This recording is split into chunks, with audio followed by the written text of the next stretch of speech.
Aguilar PNP patuloy naman ang pakikipagdialogo sa mga kandidato. Sa detalye ng balita, makakasama natin Idol Rona Raka. Bantay Balota 2025 Midterm Election. The RMN News Special Coverage.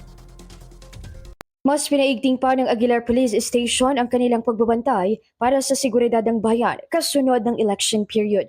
Sa panayam ng IFM News Igupan kay Aguilar Police Station Deputy for Operation Police Captain Jesus Flores, regular ang kanilang pagbisita sa mga kabahayan ng mga aspiring candidates sa bayan. Layon umano nitong matutukan ang seguridad ng publiko upang maiwasan ang pagkatala ng anumang election-related incidents or violence. Bagamat kabilang sa yellow category o areas of concern ng Aguilar, hanggang sa kasalukuyan ay wala pa naman umanong naitatalang anumang tensyon o kaguluhan kaugnay nito. Samantala, patuloy din ang pagkikipagdialogo ng mga ito sa mga local candidates upang malaman kung mayroon pang ibang mungkahi ang mga ito.